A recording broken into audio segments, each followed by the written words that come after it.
Welcome to Many Happy Returns, where we aim to make you a better investor. I'm Roman. And I'm Michael. It's said that failure is a better teacher than success. Dick Rowe of Decca Records famously turned down the chance to sign the Beatles, a catastrophic error, but he later went on to sign the Rolling Stones. Now that's learning from your mistakes. I want to know how best to approach our mistakes and stop them from derailing our investing goals. And in today's Dumb Question of the Week, we ask, why is Warren Buffett's investment company called Berkshire Hathaway?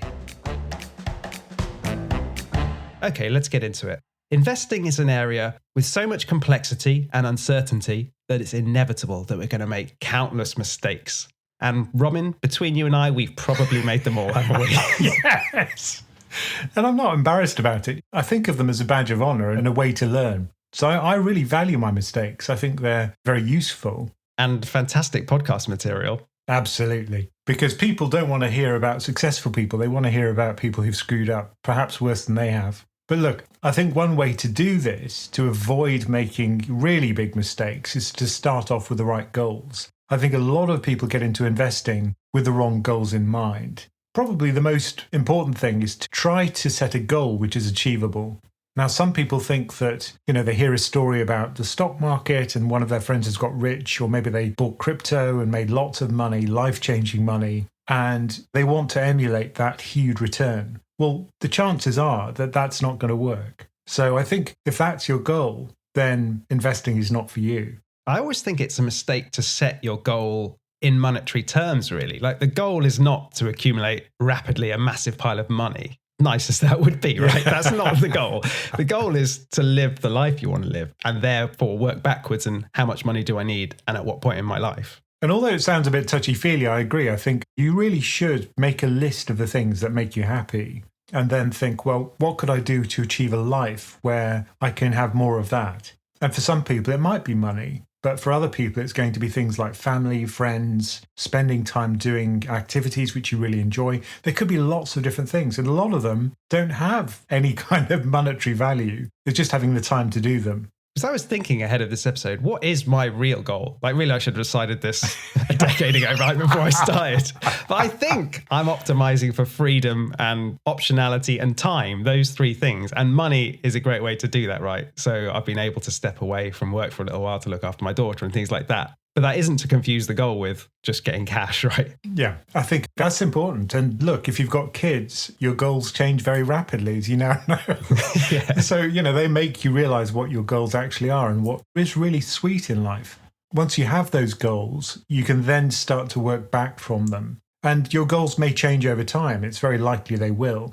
And the reason we're talking about goals here is because that's the foundation, really, which all of your investing decisions rest on. And it's possible to set the wrong goals, right? Have a mistake right at that foundational level. And then everything that you build on top of that is going to be flawed. Yeah, so having some way to elicit that goal. And one way to do that is to visualize it. Just think, look, I'm going to project myself 20 years into the future and try and imagine what kind of lifestyle I want. Who do I want to spend time with? What do I want to spend time doing? Then perhaps you can have a better idea of what your goals should be. And then the next step from goals, once we've set those, is to try and come up with a theory, an investing theory of how we're going to meet those goals. And this is the next stage where you can make mistakes. You can have a mistaken theory. That's absolutely true. And I see people who fall at every hurdle, obviously, because I speak to a lot of people. The most common misconception is people see experts talking about assets, they talk about equity returns, they talk about short-term movements in asset prices. A lot of the commentary, about 90% of it, is about daily returns, which is complete nonsense. I mean, no one can predict what's going to happen over a one-day period or even a one-year period. What becomes predictable is the long term. And this is why I'm always banging on about it, because then you can start to make judgments and you can look across different asset types. So these would be things like equities, bonds, commodities, and say, look, what is the realistic return over the long term? For commodities, it's the rate of inflation. For bonds, it's the rate of inflation plus maybe 2%, maybe 1%. And for equity, it's the rate of inflation plus 5, 6, even 7%. And for most cryptocurrencies, it's the rate of inflation minus 98%. Well, it's true for most. It is at the moment. Like, how many cryptocurrencies are there? Well, it depends on the period that you look over, of course. they've literally gone from zero to some non-zero values. That's an infinite return. Yeah, but people say that, like how they've massively outperformed any stock, for instance. But then I think it became a liquid tradable asset so early. It would be the equivalent of being able to invest in Facebook when it was just Mark Zuckerberg in his bedroom at university, right? Then, of course, the gain's going to be 10 billion%. That's true. Anyway, sidetracked, sorry. So I think understanding what each of the different asset classes gives you, I think this model of harvesting a risk premium is a good one, where you can think of each asset as giving you some kind of return in order for putting your capital at risk. And equity, generally, stocks give you the highest return, the most consistent one anyway, over a long period of time. So this theory building element, I think, is where people tend to make most of their mistakes. So, for example, we've covered the things before, like I can pick stocks, probably can't. I can time the market. You probably can't. But then you have things where you think you've got a great theory and you've constructed your portfolio, but then something unexpected happens. So this year, for instance, maybe your theory was, well, bonds will always hedge my equity. But then this year with high inflation, they've both fallen. And maybe my theory had a little hole in it. So I think as long as you've got the ability to change your mindset as new information comes in, also learning from history, and calibrate your expectations based on a lot of history if it's available. And I think this point about asset allocation, it's most important which asset types you invest in rather than the particular things you invest in. That's the most important decision you've got to make up front. Were you a cross-asset strategist by any chance, Romin? Funnily enough, yes. So we've set our goals. We've avoided mistakes there as best we can. We've now come up with a theory to try and meet our goals and try to eliminate as many mistakes as possible there. Now the next stage is the execution of that theory. And here you can have mistakes as well. So you might have a perfect theory, but if you execute it wrongly, you'll be in trouble. Having said that, though, a lot of the best things I've ever done have been because I forgot to put a trade on or to sell something. So execution or lack of execution has been a big winner for me. But you're right. I mean, things can go wrong. You could buy the wrong asset. You hear a lot of stories about tickers that look like another ticker, where people buy the wrong fund because they think it's got the same name. You saw that in the GameStop meme saga, didn't you? Where people were buying this weird, I think it was an Australian mining company, which also had the ticker GME. I mean, that's just mistake built on mistake, right? That's mistakes all the way down. But look, it happens, right? These things are confusing when you're first getting into investing. And I think even professionals have this kind of execution risk, don't they? You hear about fat finger trades, for instance, at investment companies. Yeah, investment banks, this often happens where someone puts on a trade and they enter one too many zeros. There's got to be some sort of validation system before they put on the trade, right? You'd have thought so. Little pop-up. Did you mean to invest $1 billion? Well, billion's plausible. And that's the problem, which is that when you do trade huge amounts, then, $1 billion would be plausible. And the other area where execution can go wrong is in terms of your security of your assets, right? You could be hacked. Yeah, so as an investment bank, they'd call that operational risk. So there might be some kind of insecurity on the platform you use, or perhaps your computer's been hacked, somebody's registering what your keystrokes are, and they know all your passwords. So that could happen. And that would be a mistake in your systems and procedures, really. I mean, I think the modern way to express this is all my apes are gone. You seen that meme, Romin? Yes. Someone lost all their NFTs, didn't they? And they posted about it on Twitter. I use that phrase just in my daily life now. If I just sort of make a mistake, drop some food on the floor, I just say, oh, all my apes are gone. As Hannah started picking up on that. Yeah. Daddy's apes are gone. Her favourite little phrase is, oh no. So execution is incredibly important though, isn't it? Yeah. And so, for example, another problem might be the platform choice itself. Many people just go for a well-known name and they don't look at how much it charges them. And in fact, that might be eroding their long-term return more than any other mistake that they make. So I guess for most people, that's the kind of 3 stages where mistakes can creep in. Your goals, your theories and your execution of those. But there's kind of a whole other category, which for most people in the population is where the big mistake is made when it comes to investing. And that is an error of omission, as it's called. So that's where you don't even really know you've made a mistake because you just don't know about something to know that you've made it. For instance, if you start investing too late because you didn't know anything about this when you were in your 20s, for instance, and that costs you a huge amount in compound returns. And for example, in the UK, the government now forces people to enrol in a pension. And that's probably the single best thing any government has done for a very long time. People don't realise that's good for them, but because they are enrolled, they're going to have at least some exposure to equity over the long term. So that's great.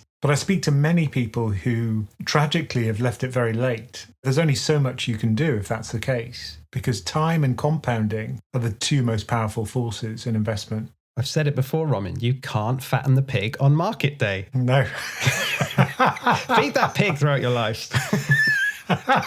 But these kind of omissions can be costly, not just getting started too late, but also if you forget, in inverted commas, that you have to pay your taxes on your investment, that's going to be very costly.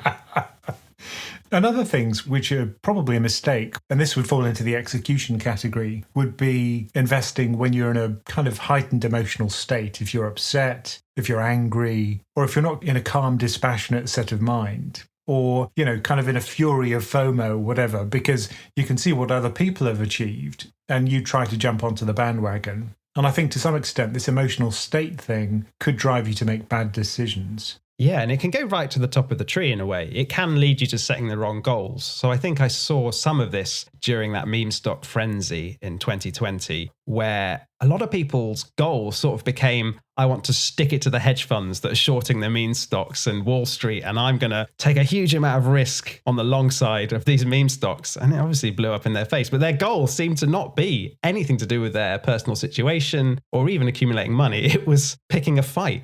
Even though that actually put a lot of money into the hands of hedge funds, but also brokers, because these people tended to trade a lot. I think sticking it to the man didn't really work. The challenge sometimes when it comes to thinking about mistakes is it's not actually that easy to identify them.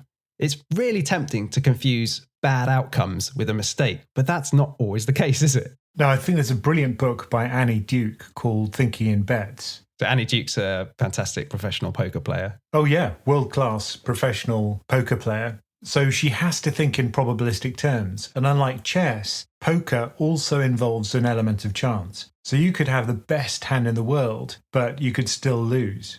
So a key thing that poker players learn is not to do resulting. So not to confuse the outcome of your decisions with the quality of the decision. Yes, so you've got to judge the decision you made based on the information you had at the time you made it, right? So if you had the winning hand based on the time you made your bets and put the money into the pot, and then the final card got turned over and it gave a lucky win for that guy on the other side of the table, well, you didn't make a mistake. If you replay that situation many times, your expected return is positive. And another way she puts this, which is really nice, I think, and almost like something in quantum mechanics, where what you're actually competing with is various future versions of yourself. So it's almost like the future is a kind of branching tree of probabilities. And you simply have to choose the most likely outcome, which gives you the greatest possible gain. If we tie this back to investing, a simple situation where this plays out is, let's say I have a lump sum and I have to invest it, and I'm going to invest it in stocks for the long term. Now you have a choice, don't you? Do I invest it all in one go, or do I drip feed it into the market over the next year or two? Now, we've talked about this before, and the mathematically optimal thing is to put it all in one go, because stocks tend to rise, and 2/3 of the time, that will outperform. Let's say we do that. We trust the maths, we put it all in, but then the market crashes straight afterwards. Okay, that's a disaster. But did I make a mistake? Well, I'd say no. I'd say you did exactly the right thing. This is why I think you shouldn't be hard on yourself if you go back and look at what you chose to do, and what you chose to do failed, didn't achieve your goals, but it was just because of some unlucky fluke event. Well, I would actually say to that question, did I make a mistake there? Well, it depends. If you're going to beat yourself up about that market crash for the next 40 years and think, oh my goodness, what if I'd waited? You should have known that was your personality in advance and taken the cautious route. And so therefore it was a mistake. But if you're the kind of person that knew in advance 2/3 of the time, this is the right decision. Yeah, it can go wrong. I know it can go wrong, but that's not within my control. Then no, it's not a mistake. So I think that's a good point, which is that if you're the kind of person that would get very upset at a bad outcome, the drip feeding approach is probably better because it minimizes regret. And the thing underpinning all of this discussion is that despite the fact that we all make mistakes, it's part of being human, it's unavoidable, people really, really hate mistakes. And you see how this plays out in politics, for example, where if a politician ever says, oh yeah, I made a mistake, I'm going to U-turn, is the phrase, right? I'm going to turn myself around and actually correct for this mistake. Everyone hates it. It's like, oh, this is terrible. Where it's like, they're just doing the right thing in that situation. And in business, I think people are much more pragmatic about it, or at least they should be. You know, in the US, for example, if somebody fails in a startup, it doesn't mean they won't get any money in future as long as they've learned from it. They won't get my money. No, nor mine, actually.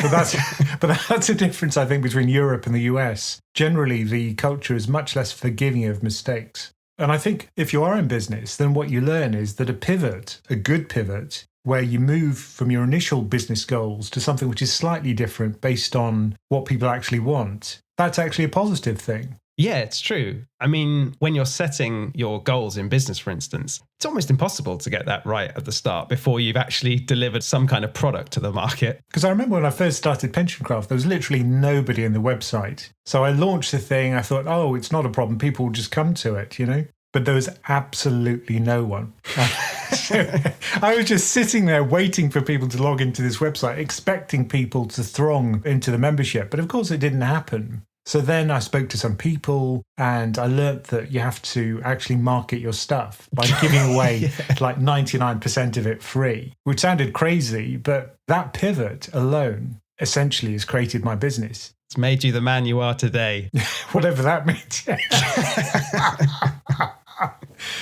And I think when we're talking about identifying our mistakes, one of the red flags for me, the alarm bells start ringing, is when I hear people talking in absolute terms. So saying they're 100% sure of something, that this can't fail. I always think, no, there's always a chance it can fail. And that's a sign that there's a mistake being made to me. Oh, yeah, that's a big red flag. If someone's 100% certain, you know, if they say, look, this can give you 10% return with no risk, you know, you think, well, that's just nonsense. If you hear how many caveats we always put in our podcasts, when I come back to edit it, and the amount of times you say sort of, or maybe, or this could be wrong. But that's a sign that we know what we're talking about. I just think it shows that people are trustworthy. You know, if they come up with a forecast and they say, look, this is exactly what's going to happen, that is worrying. And this is why I love the Bayesian approach, which is to treat everything as a probability distribution, even your forecasts, but also even looking at the past. You know, you can't be perfectly sure that what we've got as a historical record is accurate. So I think everything is a probability distribution, and learning to live with that is probably one of the most difficult things. The probability of living with probabilities, is that what you're talking about? We're just living with uncertainty. I think that's what we all have to do. I mean, most people just ignore uncertainty. You know, they just say, look, you know, I get my car, I drive to the shops, I come home. They don't worry about the possibility they'll be hit by another car or that something awful will happen. Yeah, there's definitely been a move towards so-called positive thinking over the decades, which, to be honest, Robin, I hate that. I think it's a bad approach. I'm more into the stoicism, that kind of philosophy, where they actually talk about something called negative visualization, where when you're making a decision, actively think about all the things that can go wrong. And it will do two things. It will prepare you. So if it does go wrong, you're not going to react emotionally because you've already thought about it. And it will also help you make better decisions because you're not just sort of flying blind. Oh, I like that. I think that's an interesting way of doing it. But it's kind of against what a lot of pop psychology says these days. But people talk about manifesting as well. You know, you think, if I think I'm going to get $1 million, it's going to happen. Well, that's pretty silly, I think. It's usually said by people who say, give me $1,000 for my course. That help you manifest a positive outcome. For me, in the small print. Yeah. But I think it's also important to have a historical record of what you've done and also why. Because if you go back in time, it's really easy to rewrite your mental narrative. And we do this in relationships all the time, where your version of what happened and your partner's version may be very different. And of course, you think you're right. Yeah, she never asked me to empty the dishwasher, Roman. I think that's a fact.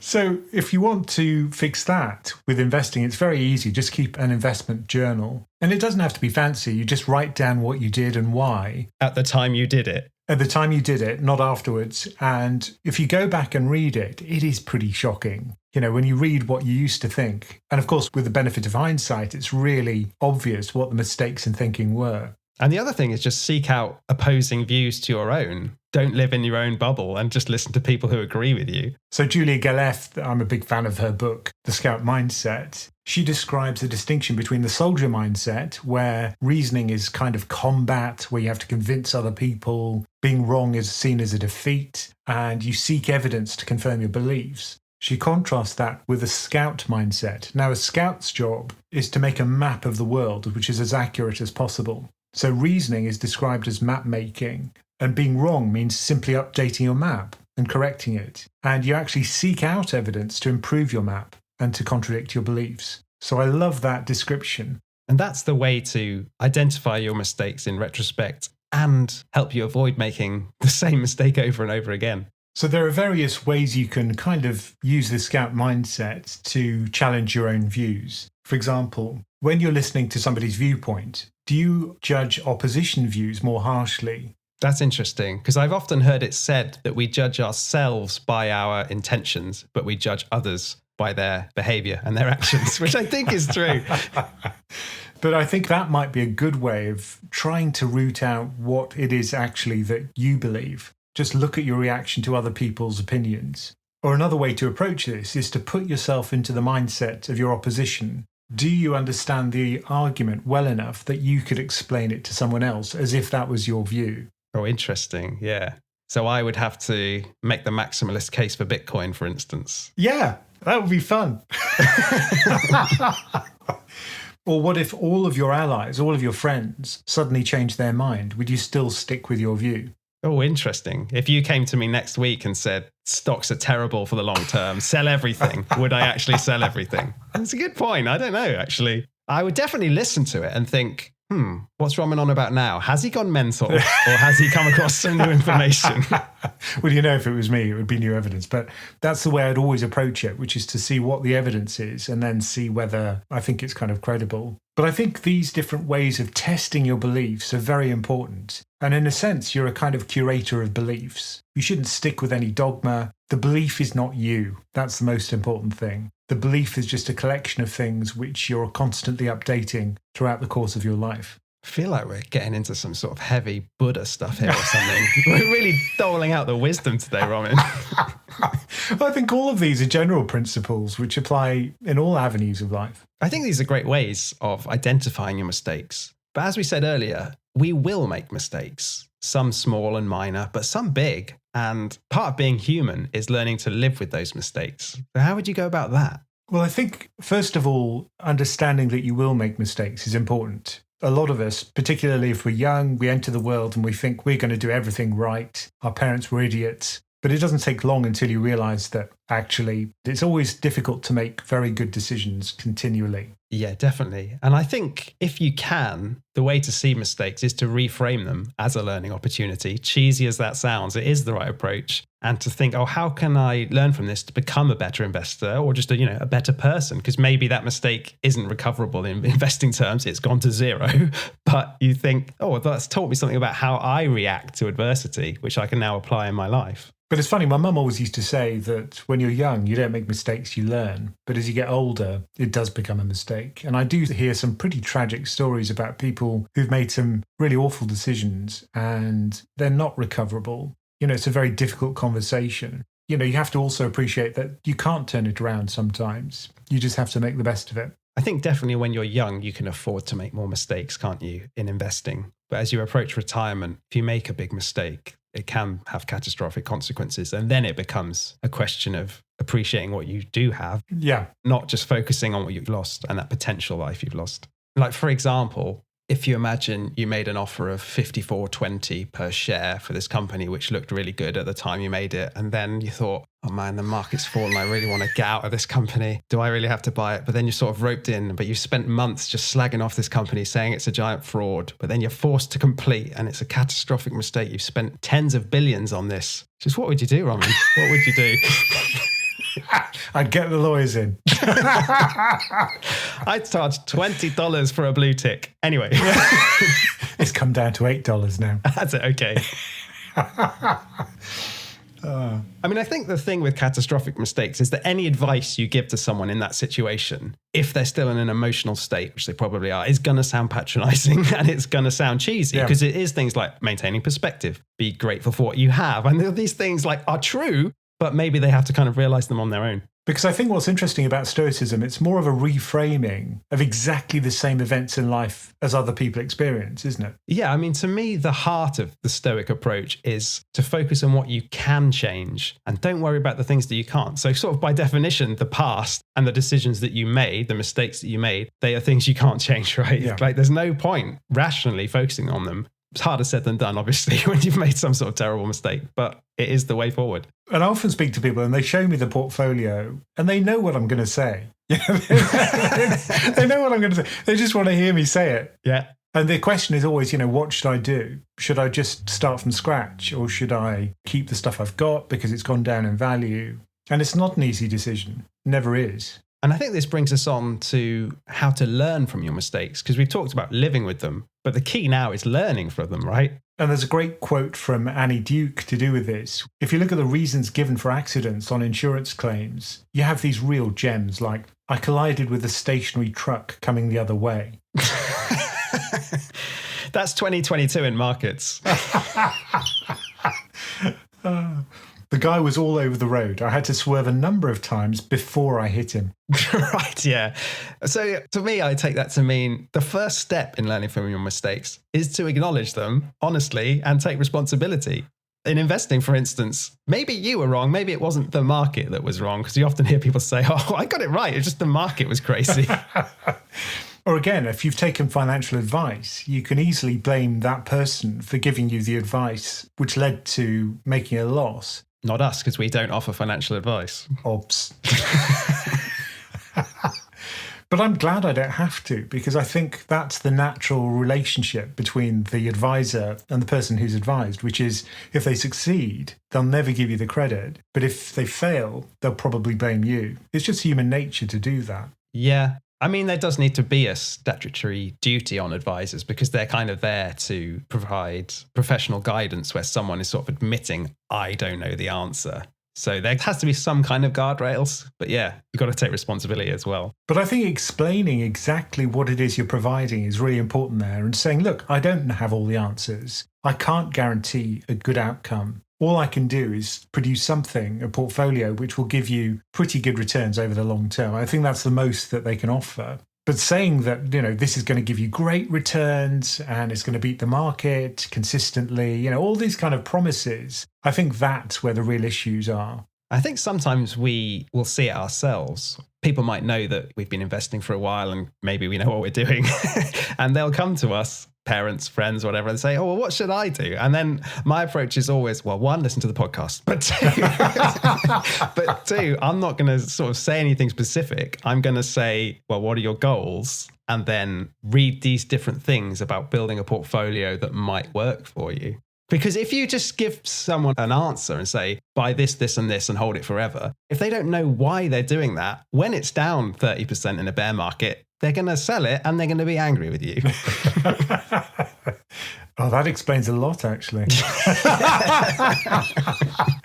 But look, I think a lot of this is understanding our individual approaches to risk as well. If there's one difference between professional investors and people who are just new to investment, it's their approach to risk. And in terms of practical steps when it comes to learning from our investing mistakes, like for example, if you've lost, 50 or 60% of your portfolio on some big bet, I think there are a couple of things which might work. So one thing we've talked about before is the fund portfolio and how maybe it's good to build a little safe sandbox for your risky bets. Like you often see this in software development, say, where you will sandbox the risky bits and it can't go and infect the rest of the operating system, like the critical functions. And I think it kind of works with investing. And make sure the risk is limited. Don't go buying naked calls in there, for instance. But look, in the sandbox, it's great. I think it's kind of like a liberation almost because, I can do all the crazy stuff, which I've always wanted to do. If I wanted to buy Tesla calls, I could. If I want to buy cryptocurrency, I can. And, it doesn't matter if I screw up. And it is just learning experience. And it is encapsulated. So it won't kind of destroy my retirement if it goes wrong, when it goes wrong. Another good metaphor is I used to have a friend who was really into motorbikes, and to learn how far you can tip a bike over before coming off. Clearly, if you're riding on a motorbike on a main road, that could kill you. But he used to have this thing where he used to go to where there was some kind of support harness. So even if you fell over, you wouldn't kind of break your legs. But that way you could actually push it to the real edge and push the bike really low down and feel what it feels like as the control's lost. So the sandbox is like that. It's a kind of safe play area where you can experiment and things can go wrong and you don't hurt yourself. And you can lose a little bit of money rather than a lot of money. Than all your money, yeah. Yeah, so we've talked about poker a lot today, weirdly. And I've heard it said that the best poker players, they know they're going to make mistakes. They know they're going to lose hands and lose money on certain hands. The reason they're profitable players is because when they lose a small amount. And when they win a big amount. Yeah. It sounds obvious, but it's the way to think in investing too. And focus on what works. If you've got some kind of strategy, how well has it performed in the past? So that's one way, this sandbox. And the second practical tip is to put friction in the way of bad behavior. So this kind of comes from nudge theory, which is all the rage in politics circles these days. It got a lot of flack though, didn't it? Yeah, there's a lot of people that don't like it, but I think it has something to it, given that we're creatures of habit. So for example, if your mistake, your problem is that you're reluctant always to put money in markets, you're always scared, then I think your core portfolio might benefit from selecting your fund or two that's in there and automating your investments. So every month when you get your paycheck, the amount you're going to invest just comes out of your account and goes straight into your investments. You don't even have to think about it, because then the friction you've put in the way of your bad behavior, and here your bad behavior would be holding back from the market. The friction is, I have to log into my account and manually cancel that direct debit. Like, that's a pain. Who's going to do that? No one cancels their direct debits. That's why gyms make a load of money. So, putting the right frictions can be helpful. I think that's a great way. I mean, I do it by having a diary entry which says, Roman put money into portfolio. Old school. Yeah. A paper diary glued to the wall. Well, it's almost Post-its, it's just the electronic equivalent. But it does force me to do that. And now I have accountability through the members because I tell them what I do. That's also another way to ensure that you do the right behavior. Surround yourself with a community where people will try and steer you in the right way. And if you have to explain your actions, that becomes quite uncomfortable psychologically. So it kind of steers you to do the right things. Yeah. I mean, I've heard it said that you don't really understand something until you can explain it to other people. And I think that's true with investing. So we talked about the diary idea earlier, where you write down as you're making a decision or an investment, what you're doing and why you're doing it. And you're kind of explaining it to yourself. And if you're really struggling when you come to write down, I'm making this decision because ... If you can't fill in after the ... you're making a mistake. Because I read about it in Shares magazine. Yeah, no, exactly. You can't just write for the lols. So to summarize then, I think you've got to acknowledge that you will make mistakes. That's just natural, and treat them as something which is a positive. You will learn from them. All you have to do is start off with the right goals and then probably keep things a little bit simple so that you're not going to make an egregious error early on, and then tune things along the way. And make a journal so that you remember why you did things, and maybe surround yourself with a community of like-minded people that will steer you in the right direction and create some kind of accountability. And if it all goes wrong, this is what my wife said, book a power hour with Roman. So I think accountability is really important when it comes to investing, and the PensionCraft community is a very friendly place which gives you those gentle nudges to encourage you to invest well. If you want to learn more about that and learn how to sign up, just go to PensionCraft.com. Okay, today's dumb question of the week is, why is Warren Buffett's investment company called Berkshire Hathaway? Because it seems like a weird name. It just sounds like a kind of golf equipment manufacturer to me. And for English people, it's really hard to pronounce because we'd say Berkshire, wouldn't we? Yeah, I used to live in Berkshire and it annoys me every time I have to say Berkshire.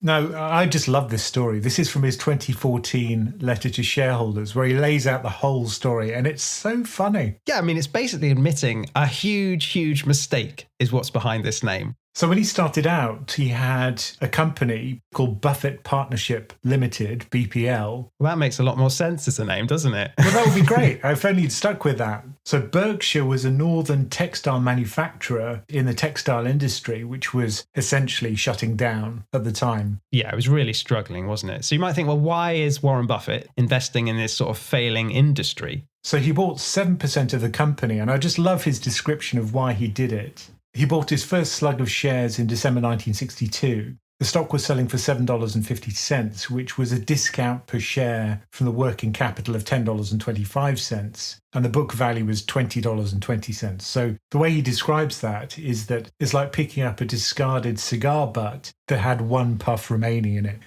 Yeah. So that's great. I mean, it's such a disgusting thing to do. He knows it. He's like, oh, this is a terrible company, but it's so cheap. Though the stub might be ugly and soggy, the puff would be free. There we go. So yeah, he's got 7% of this company and he knows it's bad. The company was run by a guy called Seabury Stanton. This is Berkshire Hathaway. And he said to Buffett, at what price would you sell your holdings in Berkshire? And Buffett said, $11.50. Stanton said, okay, we've got a deal. And then Warren Buffett was waiting for the letter, the formal terms of the deal, and it came through at a little bit less. So he only offered $11.375 a share. You might think that's meaningless. That's not much difference, which is true. But Buffett was very, very pissed off and then went down the route of making emotional decisions. So it was partly out of spite, I think, that instead of taking that offer, he just bought the whole company. Yeah, what a crazy decision. And then he fires Stanton and ends up owning this essentially dying business. And he describes that as being the dog that caught the car. Yeah, he literally says, and I quote, that was a monumentally stupid decision. Don't invest out of a grudge, I would say is a good lesson from this. And then what followed was just a tale of woe. So he says, during the 18 years that followed 1966, we struggled unremittingly with the textile business, all to no avail. And then Buffett says, if that was his first mistake, to commit so much of his resources to this dying business, he says, I quickly compounded the error. Indeed, my second blunder was far more serious than the first and eventually became the most costly in my career. So what he did then, he had a friend who wanted to sell in this insurance business called Nico. This was Jack Ringwalt, who owned the company. And he wanted to sell to Buffett. He didn't want to sell to a nameless company. And this is a good business, isn't it? Buffett knows insurance. Yeah, this is his bread and butter. This is how he started. And so instead of buying it as part of BPL, Buffett Partnership Limited, he bought it to be part of Berkshire Hathaway. Yeah, he used Berkshire's money, didn't he? So why was this a mistake? Because if he had bought it as part of BPL, he'd be 100% owner of the really good company. Instead, he ended up siphoning money away from the good company into this hugely loss-making company and essentially burning that cash. Yeah, he says this stupid decision meant that 39% of this really good insurance business ended up owned by legacy shareholders of Berkshire, which he had no obligation to and no responsibility to. And he says that decision diverted something like $100 billion or so away from BPL and his partners. That's pretty bad, isn't it? But then he finishes it just beautifully. He says, and now some good news. The northern textile industry is finally extinct. You need no longer panic if you hear that I've been spotted wandering around New England. So he just couldn't help himself. He just kept on going back to it like a moth to the flame. But what I take from this story is that, yes, the reason Buffett's company is named Berkshire Hathaway is because basically he accidentally turned this northern textile company into a conglomerate which owned, in the end, a big slug of Coca-Cola and oil refineries and railroads. And Apple. It's just an accident of history. But the lesson is, as you see here in his shareholders' letter, he acknowledges his mistake, he's learned from it, and he's gone on to be maybe the greatest investor of all time, right? So a mistake isn't necessarily the end. Thank you for joining us for Many Happy Returns. It would be great if you could leave us a quick rating or review on Apple, Spotify, or wherever you listen to the show. And do remember to check out PensionCraft.com for all the information about our membership, courses, and investment coaching options.